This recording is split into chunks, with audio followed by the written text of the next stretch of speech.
Very good morning six class. हम लोग अपना चैप्टर 4 कंप्लीट कर चुके थे। चैप्टर 5 सेक्शन 2 सुंदर एंड स्पॉटेड टेल हम स्टार्ट करेंगे आज पेज नंबर 30। चलिए, about the lesson what you saw so shall you read, मतलब जैसा आप बोएंगे वैसा ही आपको काटने को मिलेगा। इसका मॉडल क्या है? What you saw so shall you read. Okay, Sundar and spotted tail. What is the name of your chapter? Sundar and spotted tail. Chapter number 5 है, पेज नंबर 30 आप ओपन कर लेंगे। आज हम रीड करेंगे पेज नंबर 30 को। 12-year-old Sunder looked after the village cows. 12 साल का जो सुंदर है, लड़के का नाम बताया है। लुक्ड आफ्टर मतलब देखभाल करता है विलेज की काउज का। He was given rice and करी फॉर हिज लेबर, और उसकी इस मेहनत का, लेबर का क्या मिलता था उसको रिप्लाई में? उसको रिटर्न में मिलता था rice and curry. Early one summer he took out 3 cows for grazing. एक सुबह, गर्मी की सुबह उसने क्या किया? एक दिन 3 काउज को ग्रेजिंग मतलब उनके चराने के लिए लेके गया। He had named them curly horn, dark eyed and spotted tails. ध्यान देखिए, 3 जो काउज वो लेके गया उसने उनके नाम भी रख दिए। क्या नाम रखे हैं? ये देखिए, कर्ली हॉर्न, क्या रखा है ना? Curly horn. हॉर्न क्या होता है? सींग होते हैं, यानी कि उसके मुड़े हुए सींग थे, इसलिए उसने क्या नाम रख दिया? Curly horn. एक की डार्क आईज, क्या नाम रखा दूसरी वाली का? डार्क आईज, उसकी यहाँ पे गहरी काली थी। और थर्ड नंबर का नाम रखा spotted tell.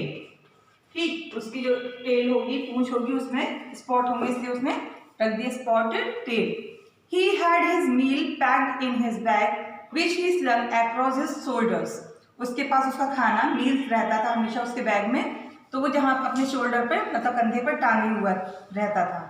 In the bag, he also carried his penknife knife and pipe.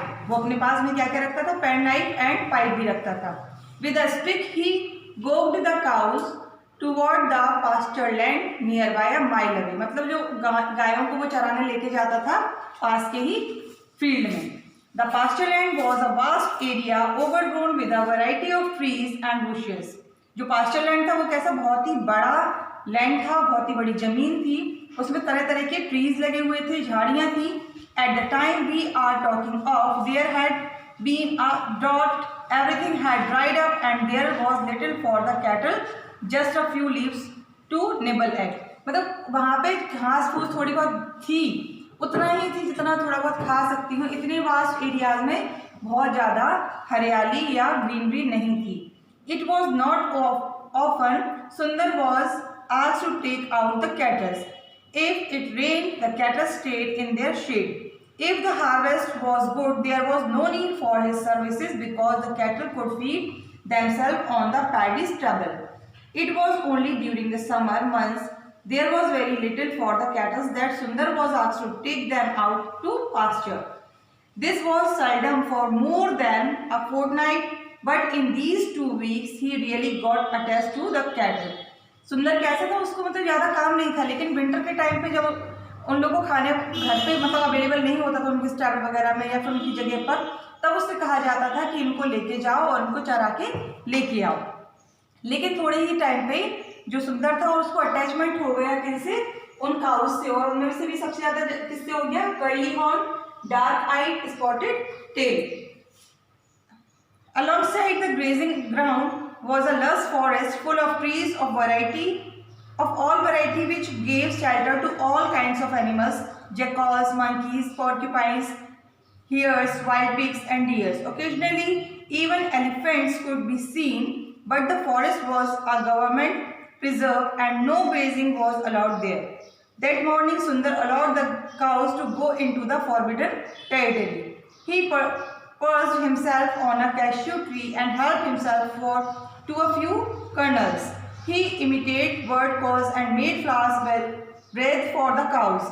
When his cows strayed toward the forest, he played his pipe to draw them back. He patted their flanks and admonished them gently against losing themselves in the jungle.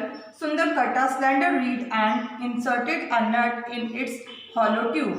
When he blew into one end, the nut shot out like a bullet from the gun. He used it against lizards and squirrels. He clambered over trees, peering into birds' nests, and made leaf caps by pinning them with thorns. Sometimes he would dance the Garuda dance he had seen at temple festival. देखिए बच्चे कैसे होते हैं, बच्चों से मना भी करो कि ये काम नहीं करना है तो बच्चे अपने कुछ तो बच्चे शांति से मान जाते हैं कि ये काम नहीं करना। लेकिन सुंदर कैसा बच्चा था, उसने देखा कि जहाँ पे वो ग्रेजिंग करवाता, जहाँ पे चराने के लिए लेके जाता था, वहाँ पे एक अच्छी जगह नहीं थी। तो उसने क्या किया, पास में देखा गवर्नमेंट का जो एक फॉरेस्ट था, वहाँ पे बहुत अच्छी खासी ट्रीज थी, लीव्स थी, हरियाली थी। तो वहाँ पे उसको फॉरबिडन एरिया था, वहाँ पे मना था जाना, लेकिन फिर भी इसने अपने काउस को वहाँ पे अंदर कर दिया। और उसके पास एक पाइप जो था, पाइप में भी उसने क्या कुछ चीज़ डाल दी और उसका यूज़ किस तरह से किया, स्क्वायरल को और लिजर्ड को मारने के लिए। और इसने मतलब जो काम नहीं करने थे वहाँ पे उसने किए। तो इसके आगे हम पढ़ेंगे कल कि इसमें होगा क्या, कि उसने ये काम अच्छा किया या नहीं। आप भी अगर सोचिए कि अगर जहाँ पे मना किया जाए बेटा उस एरिया में मत जाना, यहाँ पे करंट है, या उस एरिया में मत जाना, यहाँ पे कोई टाइगर है, या कोई भी फॉरबिडन एरिया बना दिया जाता है कि स्कूल में भी, ये घर पे भी मम्मी पापा समझाते हैं, तो क्या आप मान जाते हैं या नहीं मानते हैं? नहीं मानने का परिणाम इसमें बताया गया है, इसलिए हमें बड़ों की बात मान जानी चाहिए। आज का मॉरल तो अभी तक यही पता चला है कि सुंदर फॉरबिडन एरिया में पहुंच गया था अपने काउस को लेकर। काउस के नाम आपको याद रखने हैं, curly horn, dark eyed and spotted tail. आज के लिए इतना ही। रीड कीजिए, अंडरलाइन कीजिए डिफिकल्ट वर्ड और 5 टाइम्स उसको लिखिए। Okay, thank you.